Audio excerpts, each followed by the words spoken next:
잠언 3장은 젊은이에게 주는 교훈이라는 제목이 붙어 있습니다.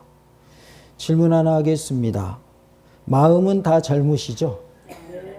그러면 다 젊은이가 맞습니다. 오늘 주신 잠언 3장의 말씀도 우리 모두에게 주는 교훈인 줄로 믿습니다. 젊은이에게 주는 교훈이니까 나는 아니구나. 나 나이 많거든. 나는 이거 상관없는 말씀이네. 그렇게 생각하시면 안 됩니다. 우리의 마음은 다 젊어요. 그러니까 다 젊은인 거예요, 우리가. 그렇기 때문에 이 말씀이 곧 나에게 주시는 말씀이고 우리 모두에게 주시는 말씀인 줄로 믿습니다. 내 아들이라고 하시면서 무엇을 말씀하셨는지 살펴보므로 큰 은혜가 임하는 복된 시간, 말씀 충만, 성령님으로 충만한 시간 되기를 원합니다. 내 아들아, 나의 법을 잊어버리지 말고 내 마음으로 나의 명령을 지키라 라고 말씀하고 있습니다. 1절 말씀 다 같이 하나님 말씀 받겠습니다. 내 아들아, 나의 법을 잊어버리지 말고 내 마음으로 나의 명령을 지키라. 아멘. 나의 법을 잊어버리지 말고 내 마음으로 나의 명령을 지키라 이렇게 말씀을 하고 있죠. 하나님의 법, 즉 하나님의 명령을 지키라고 하신 말씀인 것입니다. 우리는 하나님의 말씀대로 지켜 행하는 복된 삶이 될 수 있기를 원합니다.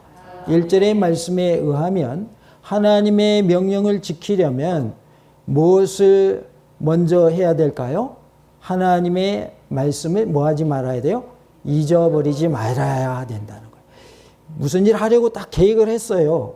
근데 잊어버렸어요. 그럼 그 일을 할 수 있어요, 없어요? 할 수 없죠. 특히나 나이 들면 그런 일 많아요, 저거요. 많죠. 저는 젊은 편인데 방금 뭐 하려고 딱 계획을 했어요. 그리고 아내한테 얘기했어요. 이거 해놓게 그래 놓고 다른 거 먼저 해야지 하고 해야 될 일을 안 해버린 거 있죠. 요 며칠 사이에 그랬어요. 아내가 나중에 그런 거예요. 그거 한다고 했잖아요. 보니까 제가 안 했더라고요. 이런 일이 있어요. 잊어버리면 할 수 있어요, 없어요? 할 수 없는 거예요. 하고 싶어도 못해요, 잊어버리면요. 핸드폰을 냉장고에 넣어놓고 냉장고에 있는 핸드폰을 찾고 있으니 어디 있는지 나와요, 안 나와요? 안 나오죠. 그런 거 똑같은 거예요.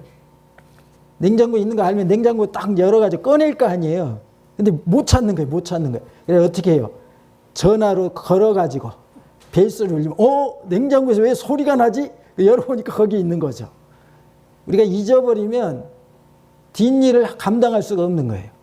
계획한 일도 할 수가 없어요. 그렇기 때문에 하나님의 말씀도 뭐 하자? 기억하자 그 말이에요. 기억하자. 다 같이 봅시다. 하나님의 말씀을 잊어버리지 말고 기억합시다. 그래야 지킬 수 있는 거예요. 기억을 못하면요. 하나님 뭐라고 하셨지? 분명히 생각나는데 생각이 안 나네. 그럼 지킬 수가 없는 거예요. 그래서 우리는 하나님의 말씀이 항상 기억나야 할 줄로 믿습니다. 내 아들아 나의 법을 잊어버리지 말고 라고 말씀하셨는데요. 여기서의 법은 모세오경과 같은 어느 특정한 교훈들로 이해할 수 있겠습니다. 곧 이러한 법은 일반적인 의미의 종교적, 도덕적 교훈들로서 집단적이라기보다는 개인적으로 적용되는 것을 특징으로 합니다. 그래서 나의 법을 잊어버리지 말아라 이 말씀은 개인에게 적용되는 말씀이다. 내가 그래서 하나님의 말씀을 뭐 하지 말아야 된다는 거예요? 잊어버리지 말아야 된다는 거예요.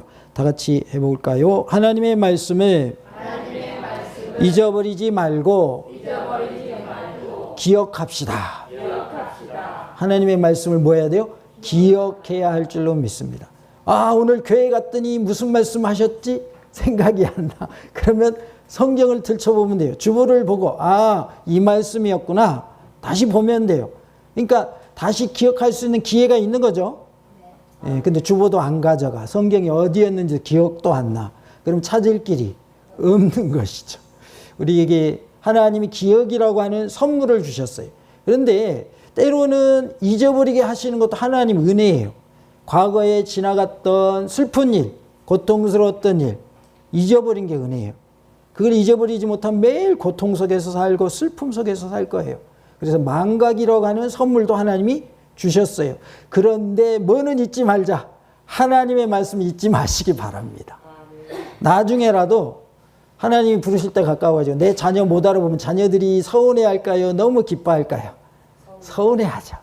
아니 내가 아들이고 내가 딸인데 내가 손자고 손녀인데 나를 기억 못하셔? 그러면서 서운해하겠죠. 근데 그게 인력으로 돼야 안 돼요. 인력으로 안 되는 거예요. 그거는.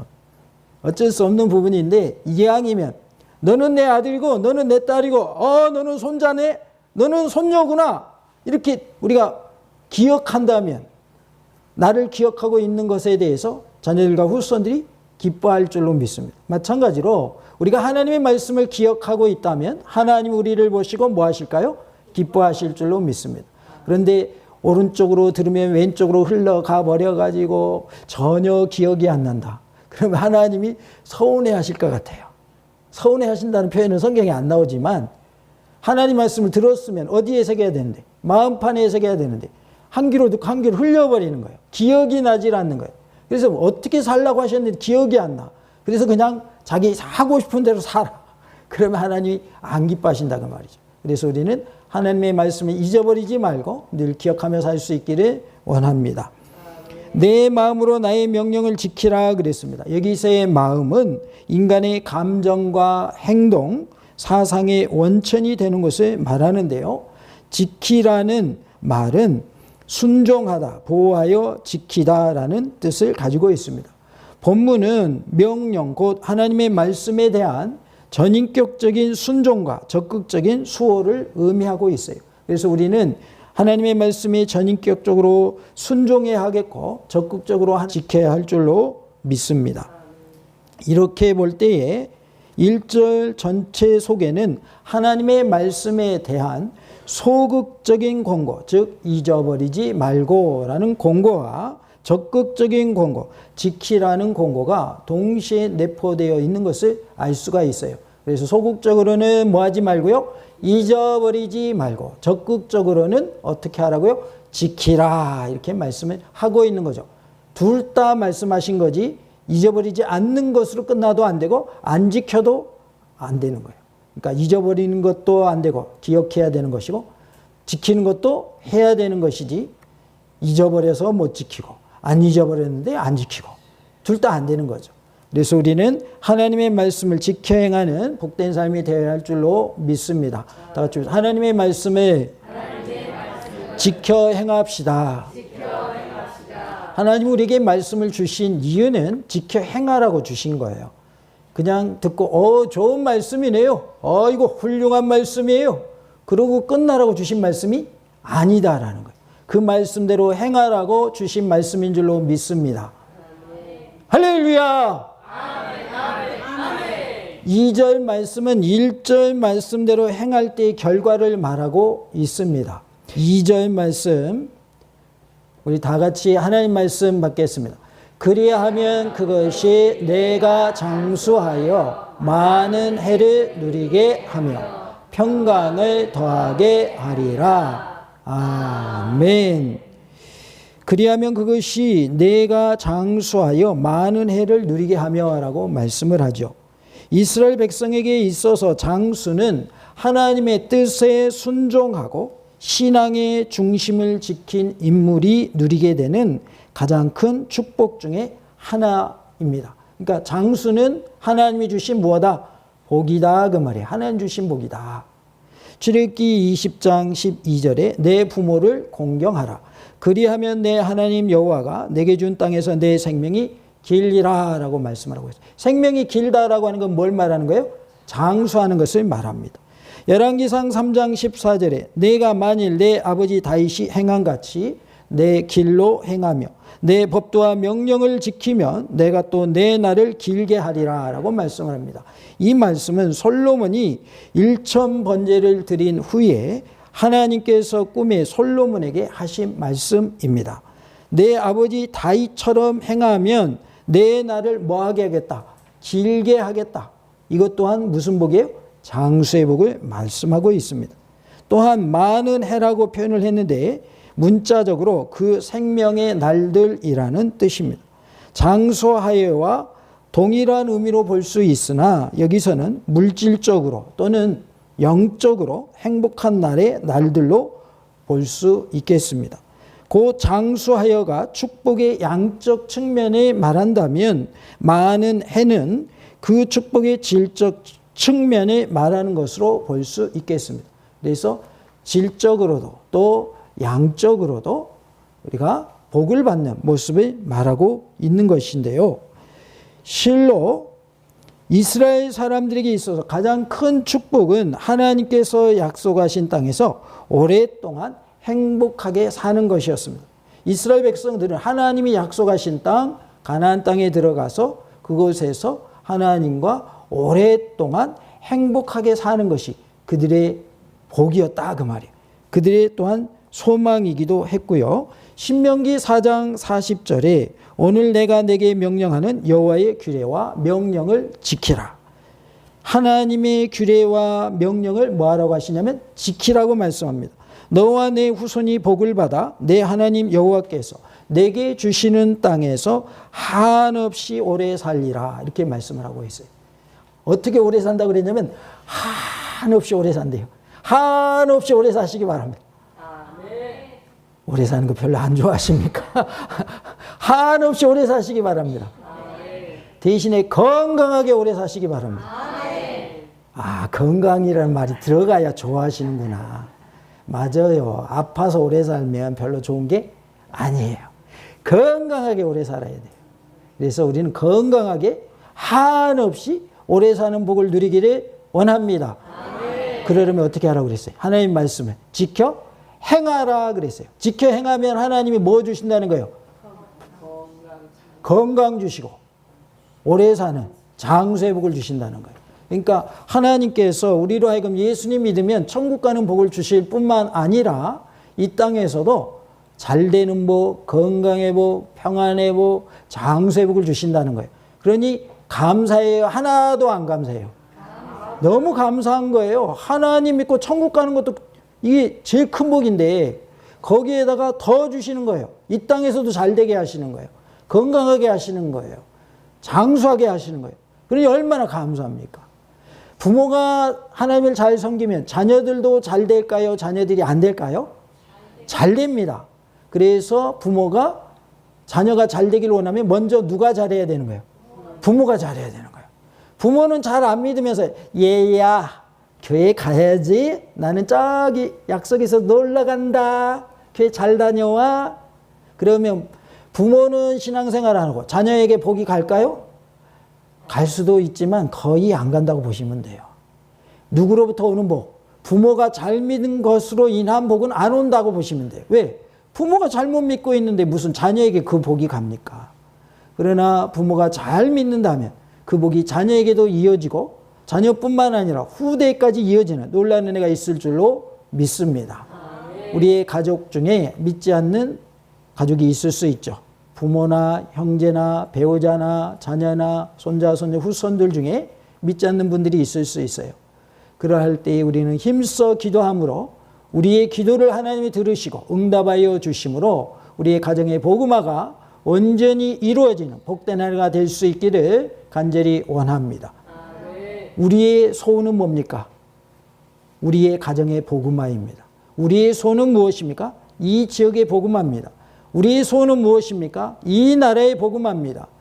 저 북한 땅의 복음화요, 전 세계 복음화입니다. 이것이 우리의 소원입니다. 이것이 우리의 소원이 되어야 할 줄로 믿습니다. 하나님, 저의 기도에 소원이 있습니다. 먼저는 우리의 가정이 복음화되게 하옵소서. 하나님, 이 지역이 복음화되게 하시고 이 나라와 저 북한과 전 세계가 복음화되기를 원합니다. 하나님 도와주시옵소서. 이것이 우리의 기도의 소원이 될 수 있기를 원합니다. 시편 23편 6절에 내 평생의 선하심과 인자하심이 반드시 나를 따르리니 내가 여호와의 집에 영원히 살리로다 라고 말씀을 합니다. 여호와의 집에 영원히 산다라고 말씀을 하고 있어요. 천국에서 우리는 영원히 살 줄로 믿습니다. 이 땅에서 장수의 복을 누릴 뿐만 아니라 저 천국에서도 영생의 복을 누리는 놀라운 은혜를 우리에게 허락하여 주셨습니다. 우리 모두가 하나님의 말씀대로 지켜 행함으로 장수의 복도 누리고 건강의 복도 누리고 영생의 복도 누리는 놀라운 은혜가 있기를 원합니다. 다 같이 합시다. 하나님의 말씀대로 지켜 행함으로 장수의 복, 건강의 복, 영생의 복을 누립시다. 할렐루야. 2절 말씀에 평강을 더하게 하리라 라고 말씀을 하고 있습니다. 평강은 잘 아는 대로 무슨 단어예요? 샬롬이라는 단어입니다. 이것은 성경에서 주로 육체의 건강을 뜻할 때에 또 정치적인 동맹 상태, 그리고 원만한 인간관계, 국가의 태평성대 등 외적 측면에서의 평강과 모든 위험과 장애로부터 완전히 자유로운 마음의 평정 상태와 같은 내적 측면에 있어서의 평강, 둘 다 포함하는 말씀입니다. 그래서 우리는 외적인 평강과 또 내적인 평강을 다 누리는 은혜가 있기를 원합니다. 이 평강은 외적 충족 상태와 내적 안정의 상태를 포괄하는 것으로 볼 수 있습니다. 우리는 심령에도 평안을 누리고 또 삶에 있어서도 외적인 환경에 있어서 평안을 누리는 놀라운 은혜가 있기를 원합니다. 지금이야말로 나라에 평강이 임해야 될 때입니다. 다른 때도 물론 그래야 하지만 지금은 더 시급한 때입니다. 그래서 우리는 나라의 평강을 위하여 기도해야 할 줄로 믿습니다. 다 같이 봅시다. 외적인 평강과 내적인 평강 모두 누립시다. 그래서 하나님이 말씀하시는 평강, 평안은 심령의 평안을 누리는 것뿐만 아니라 삶에 있어서도 평안을 누리는 것을 말씀하고 있습니다. 내 아들아, 하나님의 법, 즉 하나님의 명령을 지키라고 하십니다. 하나님의 말씀대로 행하는 순종의 삶이 다 되시기 바랍니다. 그리하여 장수의 복과 평강의 복과 영생의 복을 누리는 놀라운 은혜가 있기를 원합니다. 다 같이 합시다. 하나님의 말씀대로 행하는 순종의 삶이 됩시다. 내 아들아, 두 번째로 인자와 진리가 내게서 떠나지 말게 하고 그것을 내 목에 매며 내 마음판에 새기라 라고 말씀하고 있습니다. 3절 말씀 다 같이 하나님 말씀 받겠습니다. 인자와 진리가 내게서 떠나지 말게 하고 그것을 내 목에 매며 내 마음판에 새기라. 아멘. 인자와 진리가 내게서 떠나지 말게 하고 그것을 내 목에 매며 내 마음판에 새기라 라고 말씀합니다. 인자와 진리가 떠나지 말게 하고 인자와 진리를 마음판에 새기라고 하십니다. 우리 모두가 인자와 진리가 내 마음판에 계속 머물러 있도록 우리의 마음판에 새기고 인자와 진리의 삶을 사는 은혜가 있기를 원합니다. 3절은 1절에 언급된 법과 명령의 구체적인 조항들이 열거되고 있습니다. 인자와 진리가 내게서 떠나지 말게 하고 라고 했는데요. 인자와 진리 이 두 용어의 결합은 구약에 있어서 대신관계와 대인관계에 대한 가장 완벽한 도덕적 경지의 표현으로 자주 등장하였습니다. 그래서 인자와 진리라고 하는 것은 하나님과의 관계인 대신관계, 사람과의 관계인 대인관계에 있어서 가장 완벽한 도덕적 경지에 이를 모습을 말한다는 것입니다. 잠언 14장 22절에 악을 도모하는 자는 잘못 가는 것이 아니냐, 선을 도모하는 자에게는 인자와 진리가 있으리라 라고 말씀을 합니다. 시편 25편 10절에는 여호와의 모든 길은 그의 언약과 증거를 지키는 자에게 인자와 진리로다 라고 또한 말씀하고 있습니다. 이 중에서 인자라는 말은 헤세드라는 단어인데 대단히 광범위하게 적용되어지는 말입니다. 하나님이 사람에 대하여 말할 때에도 인자라는 표현이 쓰여지고 사람이 하나님에 대하여서도 인자라는 표현이 쓰이며 사람이 사람에게 대하여 또 사용할 때도 인자라는 표현이 쓰여지는데요. 언약적 차원의 사랑으로서 사람과의 관계에 있어서는 이것이 신약에서는 아가페로 표현되고 있습니다. 아가페는 무슨 사랑을 아가페라고 하죠? 무조건적인 사랑을 아가페라고 합니다. 그러니까 조건 없이 주는 사랑이 아가페인데 사람이 사람에 대하여 인자를 베푼다는 말이 곧 아가페의 사랑을 말하고 있습니다.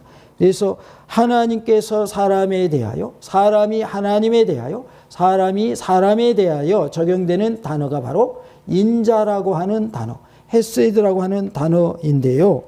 첫 번째 경우, 하나님이 사람에 대한 경우는 하나님의 자비와 은혜를 말하고 있어요. 하나님께서 우리 사람에게 자비를 베푸신다, 은혜를 베푸신다, 이것을 인자라고 표현했고, 또 사람이 하나님에 대하여 여호와 경에 따른 전인격적인 순종과 헌신의 상태를 말하고 있어요. 그러니까 하나님께 전인격적인 순종하는 것, 헌신하는 것, 이것을 하나님께 대한 인자다라고 표현을 합니다.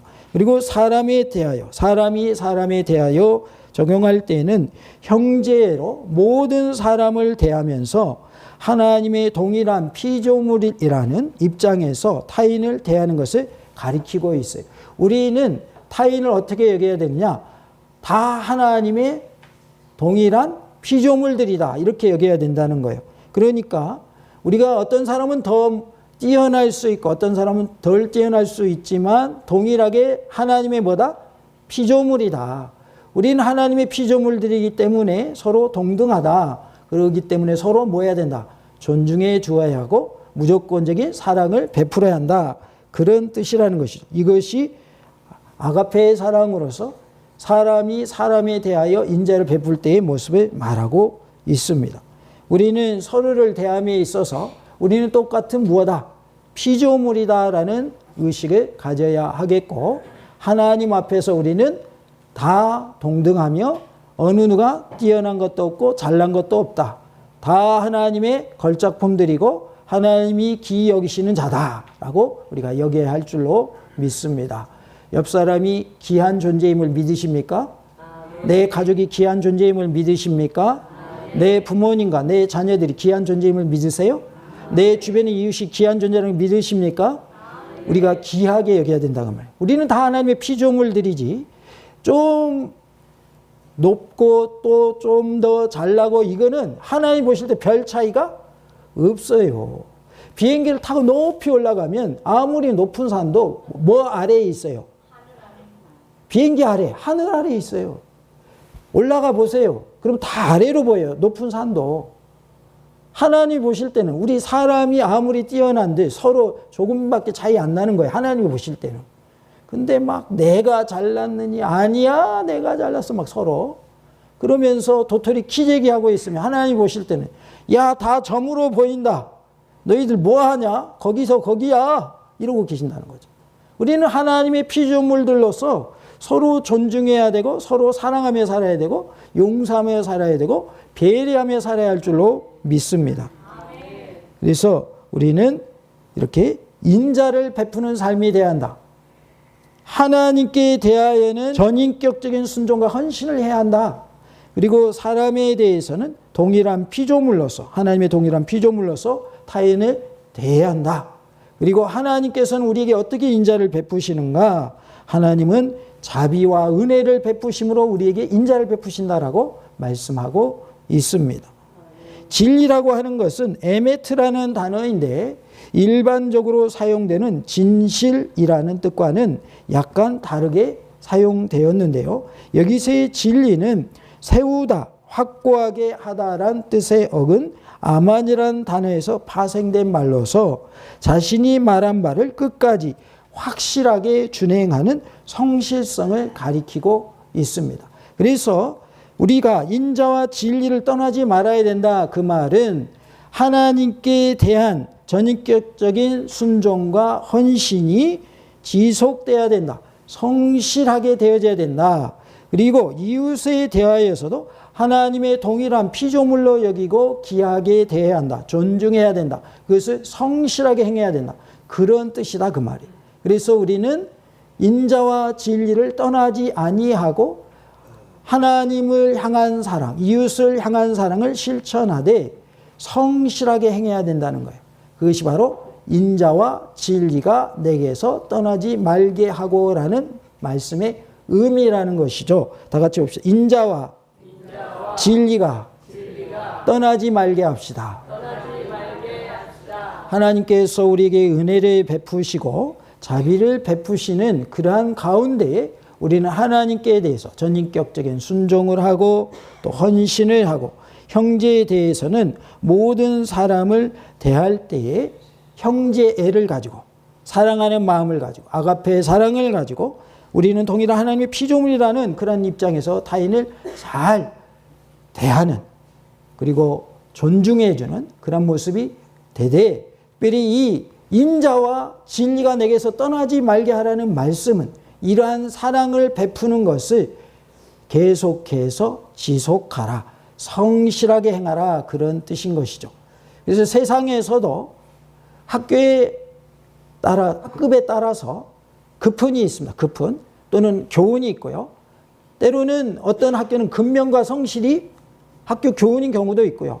또 어떤 경우에는 급훈 그 교실에 해당하는 교훈이 근면과 성실인 경우가 있어요. 그래서 성실이라고 하는 것은 변함없는 걸 말하는 거지 끝까지 가는 것을 말하는 거지 중간에 변하는 것을 말하는 게 아니죠. 근면은 뭐예요? 부지런한 걸 말하는 거죠. 근면과 성실, 세상 사람들도 좋게 여기는 덕목이죠. 그러면 믿는 사람은 어때야 될까요? 세상 사람보다 더 본이 되어야겠죠. 특별히 사랑을 베풀매 있어서 하나님께 사랑을 보여드리고 또 이웃을 사랑함에 있어서 성실하게 지속적으로 사랑하는 모습이 다 되시기를 원합니다. 그것이 인자와 진리라고 하는 본문의 뜻이다 그 말이에요.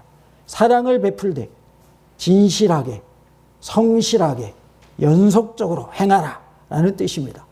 우리 모두가 인자와 진리가 떠나지 않게 하는 모습으로 하나님의 말씀대로 행하는 능력의 삶이 될 수 있기를 간절히 원합니다. 내 아들아 하나님의 법 즉 하나님의 명령을 지키라 하셨고 인자와 진리가 떠나지 말게 하고 인자와 진리를 마음판에 새기라 라고 말씀하고 있습니다. 우리 모두가 하나님의 말씀대로 순종하는 삶이 되고 하나님의 말씀을 또한 계속해서 지켜나가는 순종의 삶, 하나님 기쁘시게 하는 삶, 주님께 영광되는 삶이 다 되실 수 있기를 간절히 원합니다. 할렐루야!